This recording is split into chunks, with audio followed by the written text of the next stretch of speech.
حضور علیہ السلام نے 1450 سال پہلے بتا دیا کہ ایسا مریض جس کا وائرس دوسرے کو متاثر کر سکتا ہے اس سے تم 6 فٹ ایک نیزے کی مسافت پر رہ کر کلام کرو. یہی حکم آج بھی جدید میڈیکل سائنس دے رہی ہے. دوسری بات، یعنی بندہ یہ سوچتا ہے کہ ہم دوسرے سے سلام لینا کیسے چھوڑ دیں، اس سے ملاقات میل ملاقات کیسے چھوڑ دیں، اس سے مصافحہ اور معانقہ کیسے نہ کریں، یہ تو سنت ہے. بھائی نہیں، حضور علیہ السلام کی سنت یہ ہے بندہ تندرست ہو دونوں، اور دونوں میں سے کسی کو بھی مرض متعدی مرض لاحق نہ ہو تو مصافحہ کرنا سنت ہے. اور اگر ان میں سے کسی ایک کو متعدی مرض لاحق ہو، ایسا مرض لاحق ہو جس کا وائرس دوسرے کو متاثر کر سکتا ہے، ایذا دے سکتا ہے، ہلاک کر سکتا ہے، تو پھر اس شخص سے مصافحہ نہ کرنا یہ سنت ہے. اس کا کیا ثبوت ہے؟ اس کا ثبوت ہے حضور صلی اللہ تعالی علیہ وآلہ وسلم کا فرمان ذیشان جو صحیح مسلم شریف میں آیا، حدیث نمبر 2231 اور حدیث نمبر 5822. ہوا یوں کہ مدینہ منورہ میں حضور صلی اللہ تعالی علیہ وآلہ وسلم کی خدمت اقدس میں طائف کے نواحی علاقہ تھا ثقیف. ثقیف سے ایک وفد آیا، حضور علیہ السلام سے ملاقات کرنے کے لیے، بیعت کرنا مقصود تھا. سرکار کی خدمت میں عرض کیا بیعت کرنے کے لیے، تو کسی نے سرکار کو یہ بھی آ کے بتایا حضور علیہ السلام مدینہ منورہ مسجد نبوی شریف کے اندر ہے، اور وہ وفد دور کسی اور مقام پہ ٹھہرا، اور بتانے والے نے آ کے بتایا کہ وفد آیا ہے سرکار آپ کی خدمت میں، اور وہ ثقیف سے آیا ہے، بیعت کرنا چاہتا ہے، اور وہ وفد ان میں ایک بندہ ہے جس کو جزام ہے، یعنی کوڑ کا مریض بھی اس وفد میں موجود ہے. تو سرکار کیا حکم دیتے ہیں؟ یہ حدیث پاک میں نے عرض کیا صحیح مسلم شریف کے اندر موجود ہے. حضور صلی اللہ تعالی علیہ وآلہ وسلم نے ارشاد فرمایا، بندے سے کہا اس سے جا کے کہہ دو کہ انا قد بایعناک فرجع. فرمایا اس سے جا کے کہہ دو کہ تیری بیعت ہو گئی، تو لوٹ جا.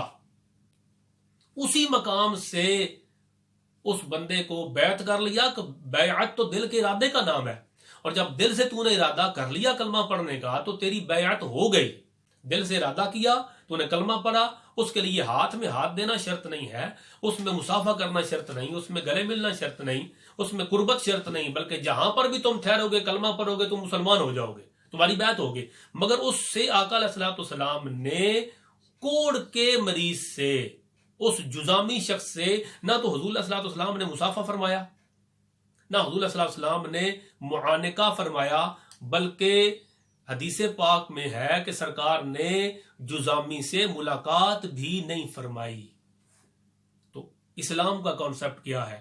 اسلام کا کانسیپٹ یہ ہے کہ اگر خدا نخواستہ کسی شخص کو ایسا وائرس لگ گیا ہے، ایسا مرض لاحق ہو گیا ہے جس مرض سے دوسرے بھی پریشان ہو سکتے ہیں، جو دوسرے کو ایذا دے سکتا ہے، جو مرض دوسرے کو لاحق ہو سکتا ہے، تو پھر اسلامی تعلیمات یہ ہے کہ اس مریض سے سوشل ڈسٹینس پیدا کیا جائے، اس سے مصافحہ بھی نہ کیا جائے، اس سے معانقہ بھی نہ کیا جائے، اس سے جسمانی تعلق بھی قائم نہ کیا جائے، اور اس سے اتنا فاصلہ رکھا جائے کہ جتنا فاصلہ ایک نیزے کا ہوتا ہے، یعنی 6 فٹ سے 8 فٹ تک. تو یہ اسلامی تعلیمات ہیں. خدا نخواستہ اگر کسی کو آج کے دور میں کرونا وائرس لاحق ہے، کرونا کا مرض ہو گیا ہے اور اس کو وائرس لگ چکا ہے اور وائرس پازیٹیو آ گیا ہے، تو پھر اس سے تو دوری اختیار کی جائے گی. مگر پرابلم ایک اور سمجھنے والا وہ یہ ہے کہ یہ مرض 14 دن تک، اور 14 دن سے لے کے 28 دن تک تو یہ مرض شو ہی نہیں ہوتا. ایسا بھی ہوتا ہے کہ جسے خدا نہ خواستہ وائرس لگ گیا ہے، متعدی مرض ہو چکا ہے، وہ بندہ بیمار ہے، اس کو وائرس پازیٹیو ہے، مگر نہ اس کو کھانسی ہو رہی ہے، نہ اس کے گلے میں کوئی درد ہے، نہ اس کو بخار ہے، نہ اس کو کوئی جسم میں پین ہے، کوئی علامت ظاہر نہیں ہوئی. 14 دن گزر گئے، 3 ہفتے گزر گئے، 4 ہفتے گزر گئے. اگر اس بندے کو اجازت دی جائے گی کہ لوگوں کے ساتھ بیٹھے، گھل مل کے رہے، مصافحہ بھی کرے، معانقہ بھی کرے، سب سے میل ملاقات کرے، تو پھر وہ اس مرض کے ظاہر ہونے کے اور علامات ظاہر ہونے سے پہلے وہ 100 اور لوگوں کو بھی بیمار کرے گا.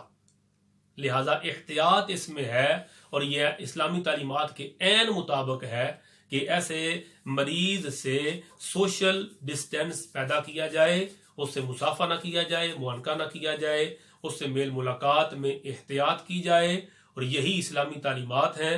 رب قادر کریم کی بارگاہ میں التجا ہے کہ ہمیں اس کرونا وائرس کے وبائی مرض سے ہمیں محفوظ فرمائے، جو بیمار ہیں انہیں صحت یاب فرمائے، جو اس مرض سے ہلاک ہو گئے اور ایمان والے تھے تو اللہ انہیں شہادت کا درجہ عطا فرمائے، اور جو بھی محفوظ ہیں رب ذوالجلال انہیں ہمیشہ کے لیے اس سے محفوظ فرما کر کرونا وائرس کا دنیا سے خاتمہ فرمائے۔